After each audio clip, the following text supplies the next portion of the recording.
The rain fell heavily on Seoul that night. Captain Tae-ho Kim stood at the window of his apartment watching water stream down the glass. Lightning flashed, briefly illuminating his tired face. 10 years in what he thought was an elite security force had left its mark. His dark eyes had seen too much, but not enough to understand the truth. His phone rang. The screen showed a simple message. Code Blue, immediate response required. Tae-ho grabbed his jacket and gun. Code Blue meant a serious threat. He was out the door in less than a minute.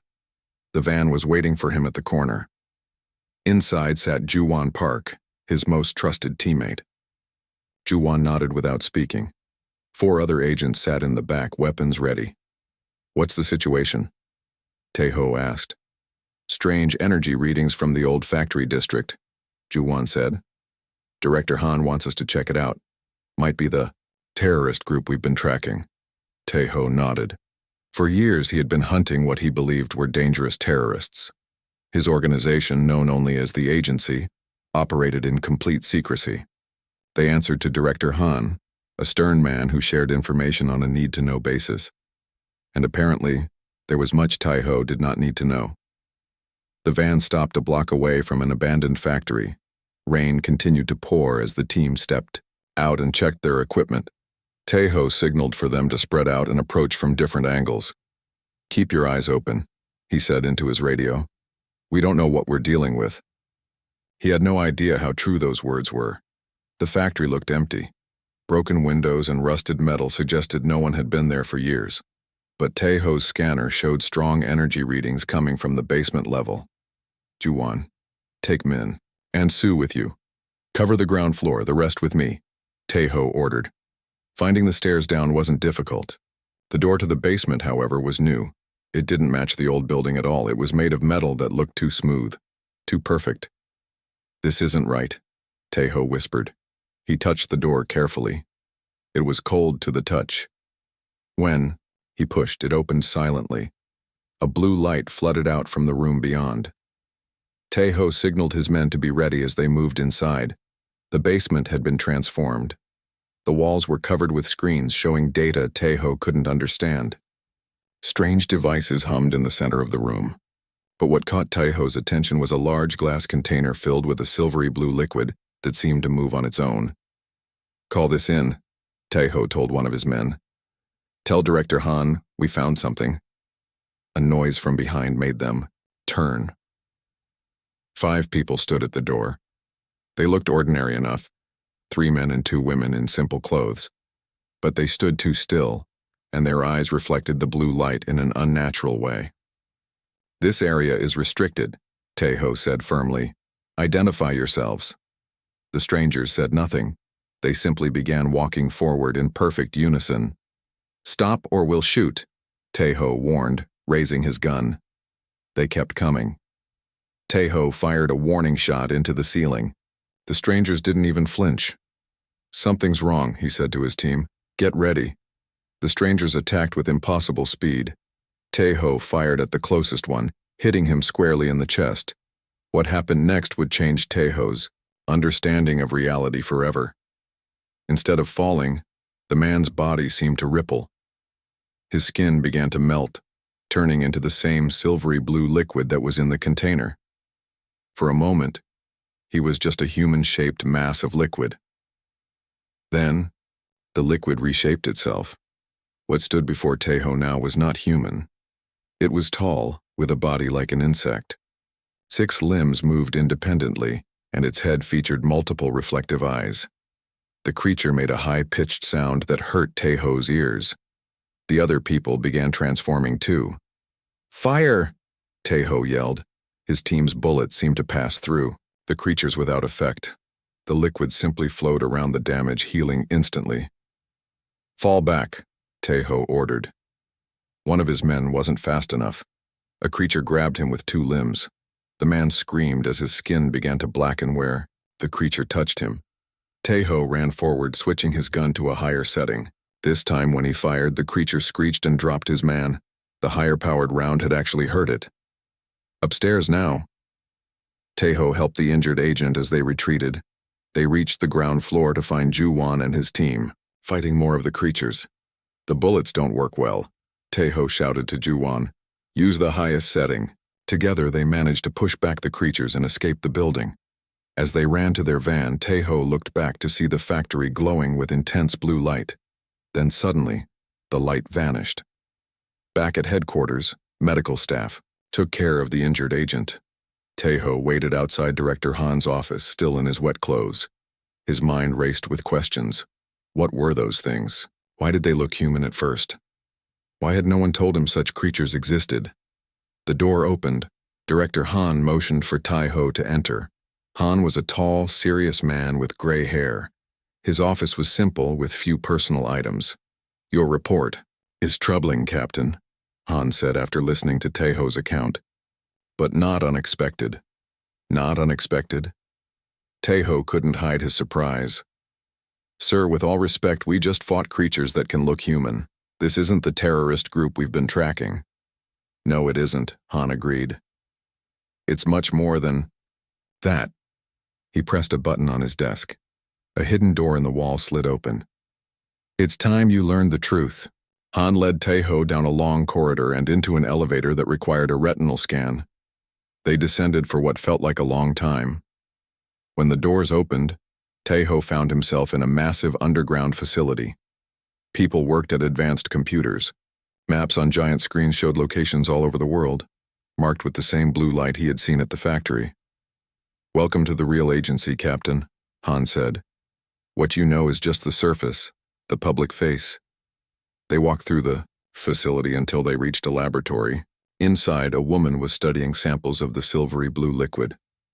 Captain Kim, meet Dr. Ji-Young Lee, Director Han said. She's been studying them for 20 years. Ji-Young turned. She was about Taeho's age, with intelligent eyes and a serious expression. Them? Taeho asked. The Nebula Collective, Ji-Young said. They're not from Earth, Captain. And what you encountered tonight was just a small scouting party.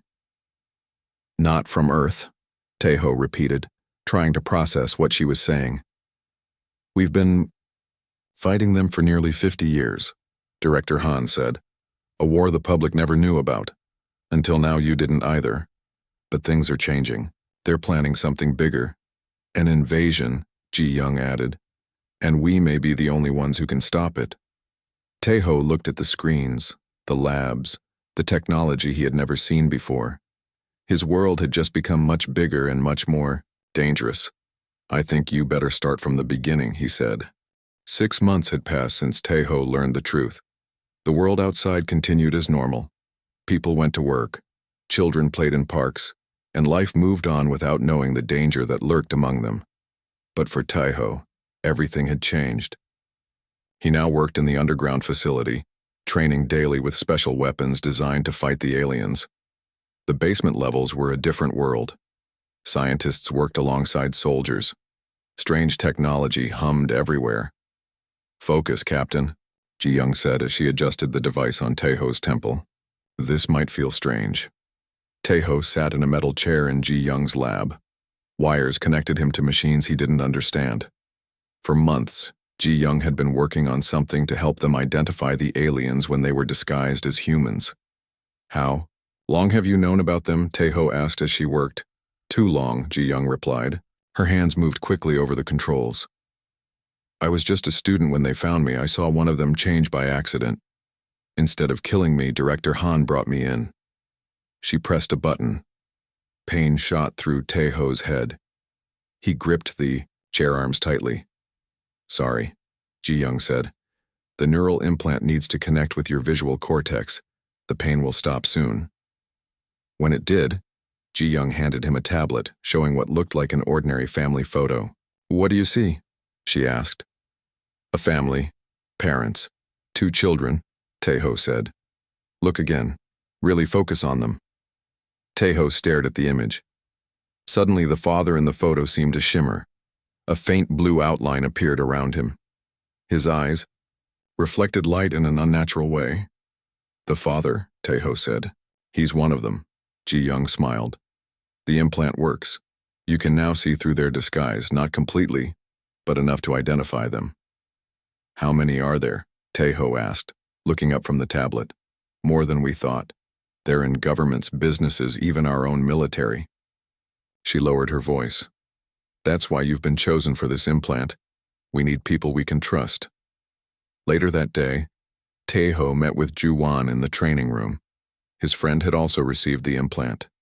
They practiced fighting techniques that worked against the aliens. Hard to believe we've been fighting the wrong enemy all these years, Ju-won said, taking a break.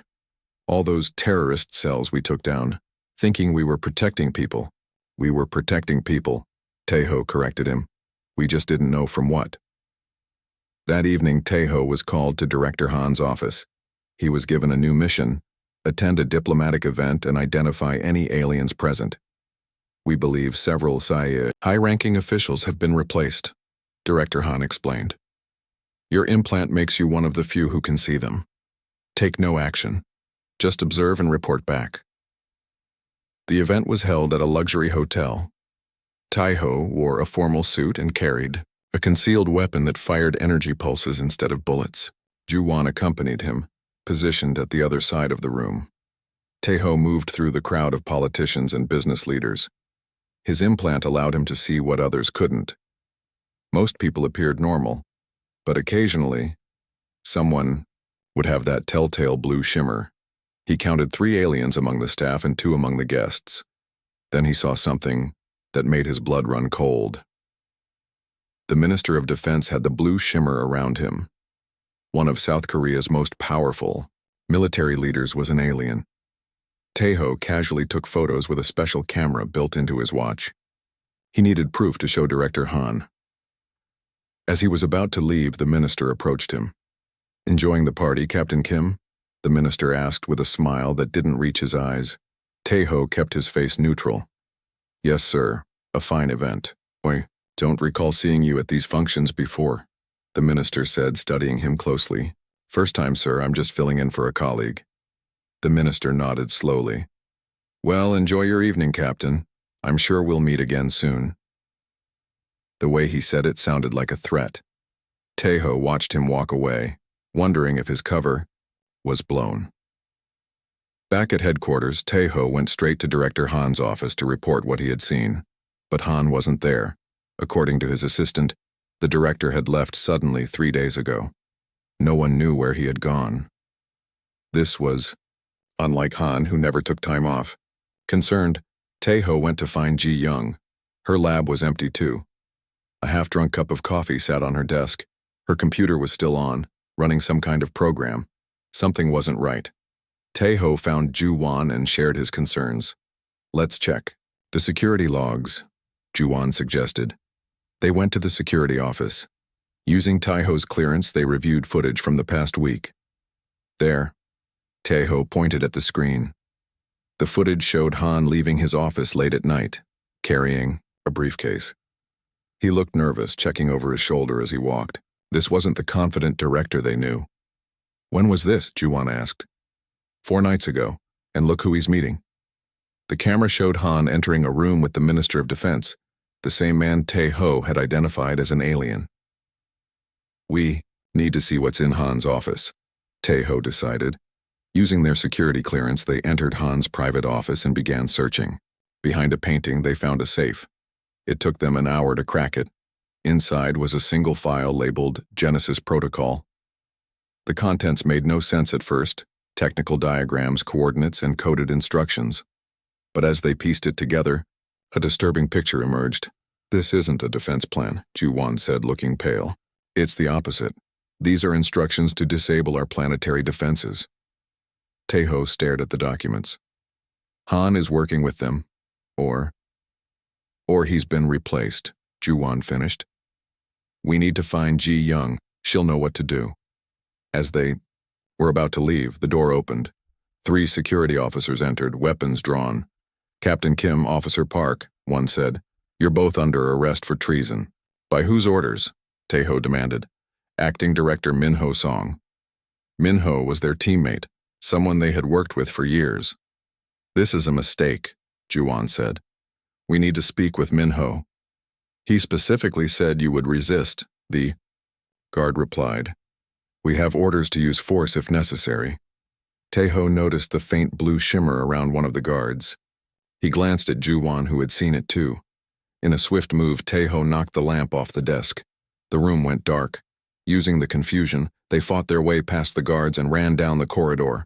Alarms blared throughout the facility. They needed to escape quickly.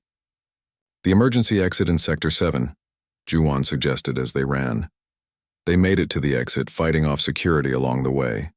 Outside, they stole a vehicle and drove away from the compound. "We're fugitives now," Taeho said as they sped through the night. Ju-won nodded grimly. "Where do we go?" Taeho's phone buzzed. It was a message from an unknown number. "The war is changing. Trust no one." Below was a set of coordinates and the initials JY, Ji-young, Taeho said. "She's still out there, and she wants us to find her." The mountain road was narrow and dangerous. Taeho drove carefully as rain made the path slippery. Beside him, Ju-won studied a map on his phone. "We're close," Ju-won said. "The coordinates point to somewhere up ahead." They had been driving for 6 hours, heading deep into Gangwon Province. Far from cities and people, the mountains offered good hiding places. Taeho slowed the car as they reached a small dirt path that branched off from the main road. It was barely visible among the trees. "This must be it," he said, turning onto the path. After another kilometer, the path ended at what looked like a solid rock wall. Taeho stopped the car. "Are you sure this is right?" he asked, looking at the coordinates again. As if in answer, part of the rock wall began to move. A hidden door opened, revealing a tunnel large enough for their car. "I guess someone is expecting us," Ju-won said. Taeho drove slowly into the tunnel. The door closed behind them. Lights along the walls turned on automatically, guiding them forward. At the end of the tunnel was a large underground space with several vehicles parked in it. As they got out of their car, 5 people approached them. They held weapons, but not standard military ones. These looked more advanced. A familiar face stepped forward. Ji-young lowered her weapon and smiled. "You made it," she said. "I was starting to worry." Taeho felt relief seeing her alive. "What is this place?" "Our new home," Ji-young replied. "Come, there are people you need to meet." She led them through a series of rooms carved into the mountain. Some had beds and personal items. Others held computers and equipment. It was a small but complete base. In what appeared to be a main meeting room, about 20 people were gathered. Some wore civilian clothes, others military uniforms without insignia. They all looked up as Taeho and Ju-won entered. "Everyone," Ji-young announced. "These are the men I told you about. Captain Taeho Kim and Officer Ju-won Park. They've seen the truth." An older man with white hair stood up. "I'm Professor Sung, former head of astrophysics at Seoul National University. Welcome to the Resistance." Over the next few hours, Taeho and Ju-won learned the full history of the alien threat. Professor Sung had been part of a team that detected unusual signals from space in 1978. These signals led to first contact with the Nebula Collective.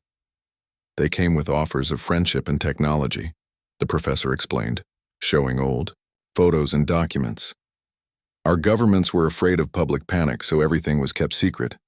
The Sentinel organization was formed to manage relations with the aliens.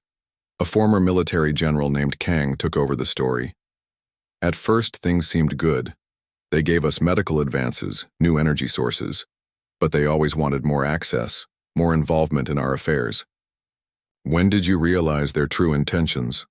Taeho asked. "Too late," Ji-young answered. "By the time we understood they wanted colonization, not cooperation, they had already infiltrated key positions. Their biology lets them copy humans perfectly. The only way to detect them is with our technology.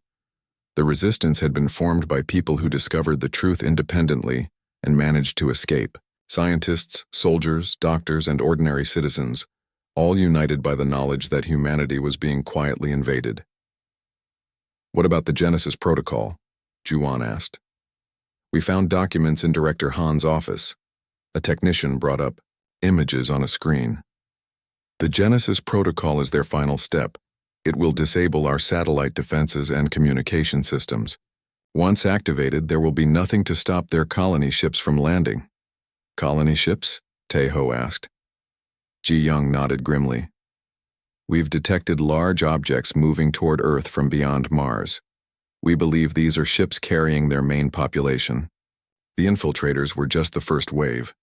Tae-ho felt cold at this news. How long do we have? 2 weeks, maybe less, Professor Sung said. But we have a plan.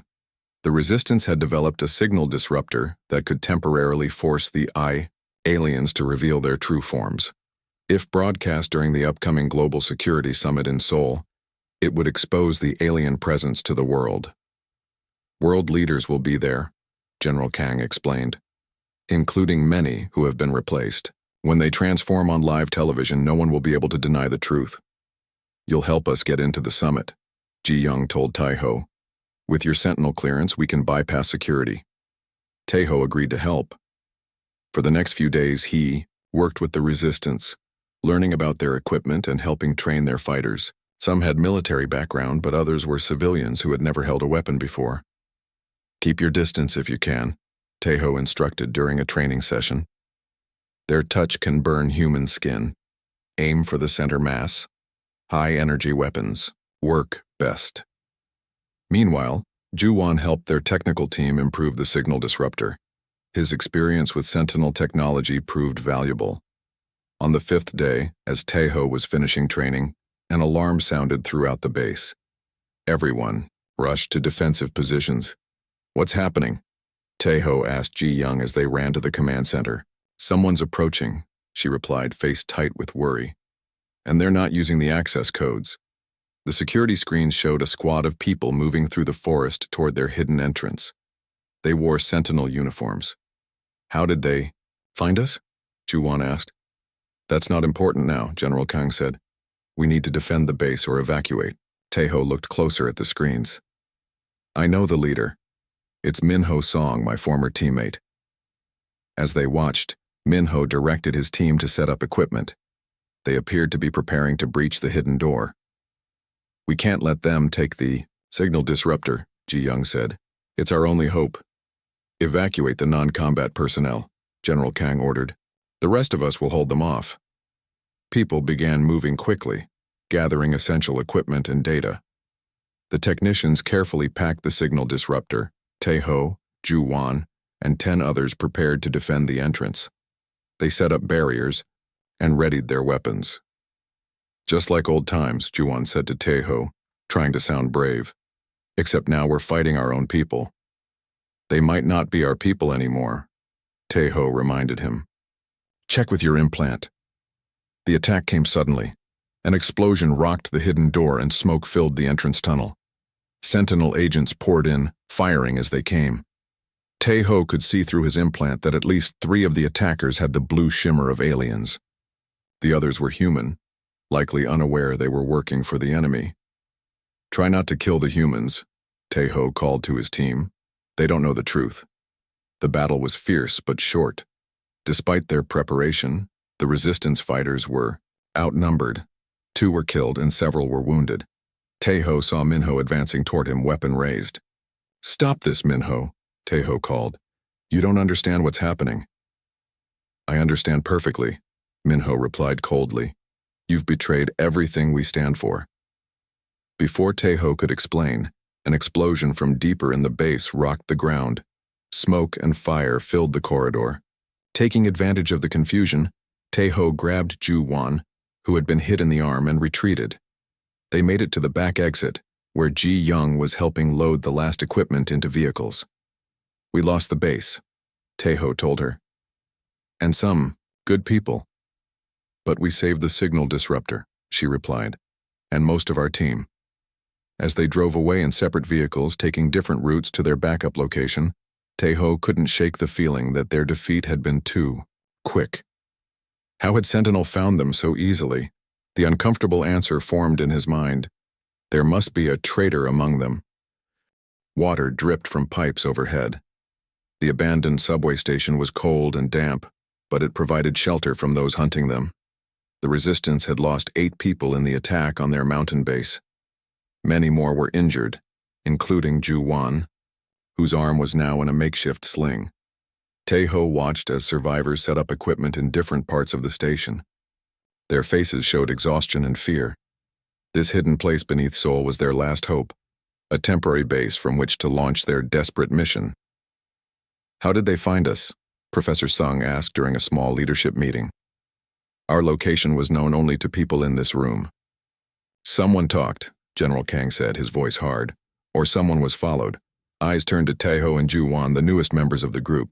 "We weren't followed," Taeho said firmly, "and we haven't contacted anyone. We need to focus on the mission," Ji-young interrupted. "The Global Security Summit starts in 3 days. We must be ready." Taeho nodded but couldn't shake his suspicion. Someone had betrayed them. But who? He looked at each face, searching for any sign of deception. Later, as people tried to rest, Taeho approached Ji-young, who was working on the signal disruptor. "I need to tell you something," he said quietly. "I think there's a traitor among us." Ji-young stopped working and looked around to make sure no one could hear them. "I've had the same thought. But we can't start accusing people without proof." "Then we get proof," Taeho said. "I have an idea." He explained his plan. They would tell different people slightly different information about their next move. Depending on what Sentinel learned, they would know who the traitor was. Ji-young agreed. Over the next day, they carefully fed false information to various team members. Meanwhile, strange events were happening around the world. News reports showed massive power outages in major cities. Unusual storms appeared without warning. Electronic devices malfunctioned randomly. "It's starting," Professor Sung said as they watched the news on a small television. "The early effects of their technology interfering with ours. Most people think it's just unusual weather or technical failures," Ji-young added. "They have no idea what's coming." Taeho knew they needed more information. The Resistance had some data on Sentinel operations, but not enough to understand the full plan. "We need to infiltrate a Sentinel communications hub," he told the group. "It's the only way to learn exactly what the Genesis protocol involves and when it will be activated." "Too dangerous," General Kang objected. "We can't risk more people." "I'll go alone," Taeho said. "With Ji-young. Just the two of us." After much debate, the group agreed. That night, Taeho and Ji-young left the subway station wearing maintenance worker uniforms. They carried special equipment in their toolboxes. The closest Sentinel communications hub was hidden beneath a government building. Using Ji-young's knowledge of Sentinel protocols and Taeho's security clearance, they managed to enter without raising alarms. "We need to reach the central server room," Ji-young whispered as they moved through dimly lit corridors. "It will have the data we need." They encountered few guards. Most of Sentinel's resources were focused on finding the Resistance base. The server room was locked with a biometric scanner. Ji-young used a device to bypass it. Inside, rows of computers hummed quietly. "Cover me," Ji-young said as she sat at a terminal. "This will take a few minutes." Taeho watched the door while Ji-young worked. Her fingers moved quickly over the keyboard. "I'm in," she said after a tense wait. "Downloading their files now." Suddenly her face went pale. "Taeho, look at this." "Why?" The screen was an image of space. Several large objects were clearly visible approaching Earth. "The colony ships," Taeho whispered. "How many?" "5," Ji-young said, her voice trembling. "Each one big enough to carry thousands of them." She continued searching through files, downloading what they needed. Then she found something even more disturbing. "The Genesis protocol isn't just about disabling our defenses," she said. "Look at these communications between Sentinel leaders and world governments." The files showed that many high-ranking officials knew about the alien ships. Not only knew, but had agreed to their arrival. "They made a deal," Ji-young said, her voice filled with disbelief. "Our leaders are giving Earth to them." "What did they get in return?" Taeho asked. "Technology, power, promises of positions in the new order." Ji-young scanned through more documents. The Nebula Collective convinced them that humanity would be better off under their rule. An alarm suddenly blared. Someone had discovered their presence. "We need to go," Taeho said. Do you have everything? Ji Young nodded, grabbing the storage device with the downloaded files. They ran for the exit but found their path blocked by security forces. This way. Tae-ho pulled her down a side corridor. They found an emergency exit and escaped into the night. But their luck didn't last. As they approached the rendezvous point, where a resistance driver was waiting, more Sentinel agents appeared. In the chaos that followed, Ji Young was separated from Tae-ho. "Run!" she shouted to him. "Take the data back to the others." Tae-ho wanted to fight, to save her, but more agents were coming. With the data in his pocket, he had no choice but to escape. When he returned to the subway station, he found it in chaos. Someone had triggered the security protocols, sealing some sections and opening others. "What happened?" he asked a resistance fighter who was helping the injured. "We were compromised again," the man replied. "Someone knew exactly when to strike, as if they were waiting for you to leave." Tae-ho found the surviving leadership gathered in a small room. He told them about Ji Young's capture and showed them the data they had recovered. "This changes everything," Professor Sung said after reviewing the files. "We're not just fighting aliens. We're fighting our own people who have betrayed humanity." "Ji Young is being held at Sentinel headquarters," Tae-ho said. "We need to rescue her." "Impossible," General Kang replied. "Their security is too strong." Before Tae-ho could argue, the door opened. Ju-won entered, looking nervous. "Tae-ho," he said quietly, "I need to talk to you, alone." Something in his friend's voice made Tae-ho uneasy. He followed Ju-won to a quiet corner of the station. "I know who the traitor is," Ju-won said, not meeting Tae-ho's eyes. "Who?" Tae-ho demanded. Ju-won took a deep breath. "It's me." The admission hit Tae-ho like a physical blow. He stepped back, hand moving toward his weapon. "Wait," Ju-won said, raising his hands. "Please listen. It's not what you think." Ju-won explained that years ago, his daughter had been dying of a rare disease. The aliens, through their human allies, had approached him. They offered to save his daughter with their advanced medical technology. In return, he would become their informant. "I had no choice," Ju-won said, tears in his eyes. "She was everything to me." "So you betrayed us," Tae-ho said, anger rising in his voice. "You betrayed humanity." "At first, yes, but then I saw what was really happening." Ju-won looked directly at Tae-ho now. "I've been feeding them false information for months, but after seeing what they're planning, I can't be part of it anymore." To prove his change of heart, Ju-won revealed crucial information. Ji Young was being held in a special section of Sentinel headquarters, and the Genesis protocol was set to activate in just 48 hours. "Help me make this right," Ju-won pleaded. "I know how to get into Sentinel headquarters. We can save Ji Young and stop the protocol." Tae-ho stared at his friend, trying to decide if he could be trusted again. The fate of Earth might depend on that decision. Rain fell on Seoul as darkness covered the city.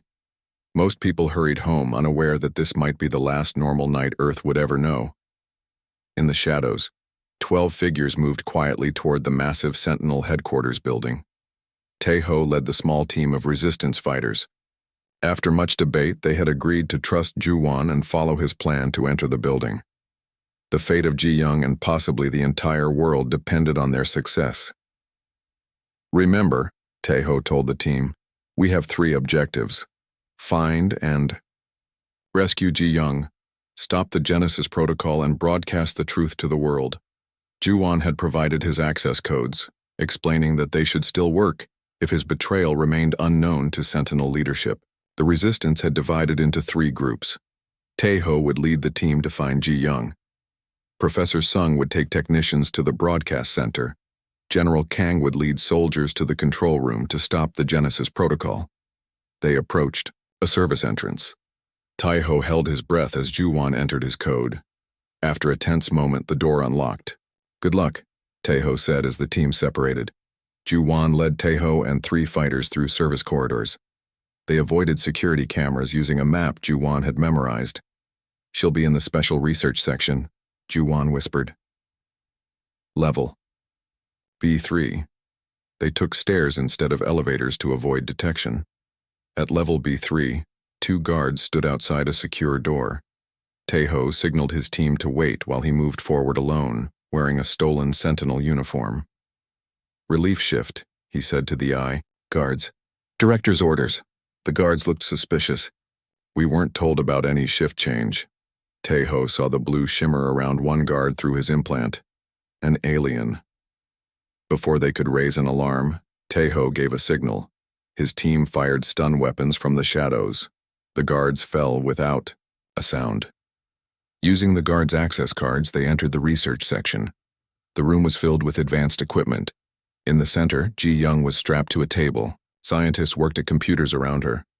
Taeho fired his weapon quickly, stunning the scientists before they could react.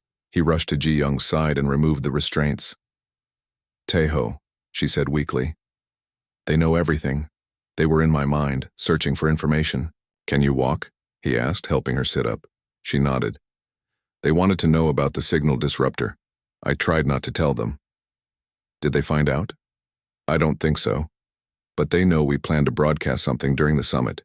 Juwon approached with a small device he had found on a table. "Is this what I think it is?" Ji Young's eyes widened. "The neural interface. They were using it to extract information from my mind. But it works both ways. I saw their plans too." "We need to move," Taeho said. "Can you access their system from here?" Ji Young nodded. As the team kept watch, she worked at a computer terminal. "I'm downloading their data. Wait, there's something you need to see." On the screen appeared a man they all recognized. Director Han. He was in a cell, looking beaten and tired. "He's alive," Taeho said, "and still human." "They're keeping him on level B5, Ji Young said. "He must have resisted when they tried to replace him." Taeho made a quick decision. "Juwon, take Ji Young and the others to the meeting point. I'm going to find Han." "That's not the plan," Juwon objected. "Plans change," Taeho replied. "Go." As his team left with Ji Young, Taeho made his way deeper into the facility. Level B5 was even more heavily guarded, but the confusion caused by the other teams provided some cover. He found Han's cell and disabled the lock. The director looked up in surprise as Taeho entered. "Captain Kim," he said, "you shouldn't have come." "We need to go, sir." Taeho helped Han to his feet. "You don't understand," Han said. "I'm not worth rescuing. I was working with them." Taeho paused. "What do you mean?" "I believed them at first," Han explained as they moved toward the exit. "They promised to solve all our problems, disease, climate change, war. It seemed like a good deal. Until you saw what they really wanted," Taeho guessed. Han nodded. "Complete control. When I objected, they decided to replace me. I've been here ever since, watching as they prepare for the final phase." They reached the main level of the building just as alarms began blaring. General Kang's team must have reached the control room. Taeho's radio crackled. "Captain Kim," came General Kang's voice. "We've reached the control center, but the Genesis protocol has already been partially activated. We can slow it down but not stop it completely." "Professor Sung?" Taeho asked. "We've secured the broadcast center," came the reply. "But we need Ji Young to operate the signal disruptor." "She's on her way to you," Taeho said. "I'm bringing Director Han." As they moved through the building, resistance fighters engaged Sentinel, security forces in firefights. Chaos had engulfed the headquarters. Taeho and Han reached the broadcast center to find it secured by resistance fighters. Ji Young was working frantically on the signal disruptor while Professor Sung prepared the broadcast system. "The summit is starting," Sung said, pointing to a screen showing world leaders gathering. "We need to act now." Ji Young connected the signal disruptor to the broadcast system. "It's ready, but there's a problem. The range is limited. We can only affect the summit room, not the entire broadcast area." "It's enough," Taeho said. "If the world leaders transform on live television, people will know the truth." As Ji Young prepared to activate the device, the door to the broadcast center burst open. Min Ho Song entered, gun raised. Behind him stood what appeared to be Director Han. Taeho looked between the Han beside him and the Han who had just entered. One was an imposter. Step away from the controls, Minho ordered. Minho, you've been deceived, Taeho said. The aliens are not here to help us. I know exactly what they're here for, Minho replied. Order instead of chaos. Progress instead of destruction. They can save us from ourselves. The Han who had entered with Minho stepped forward. Captain Kim, you fought well, but for the wrong side. The Nebula Collective offers humanity a future better than anything we could achieve alone. A future as slaves, said the Han standing beside Taeho. Ji Young moved slowly toward the activation button for the signal disruptor. Minho noticed and aimed his weapon at her. Don't, he warned. In that moment, Juwon moved. He lunged at Minho, knocking his aim off. The gun fired, hitting Juwon in the chest. As he fell, he looked at Taeho and nodded. Taeho drew his own weapon and fired at the false Han, who immediately began to transform into his alien form. At the same time, Ji Young activated the signal disruptor. On the screens around them, they could see the summit room. Several world leaders, including South Korea's Minister of Defense, began to transform.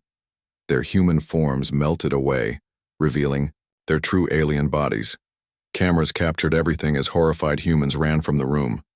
It's done, Ji Young said. The world can see them now. Taeho knelt beside Juwon, who was struggling to breathe. You did it, he told his friend. You made the right choice in the end. Juwon managed to smile before his eyes closed for the last time. The building shook as explosions rocked the foundation. General Kang's voice came over the radio. The aliens are initiating some kind of self-destruct sequence. Everyone needs to evacuate now. Taeho helped Ji Young gather the broadcast data. Together with Han and the surviving team members, they escaped the building just before it collapsed. Outside, chaos filled the streets.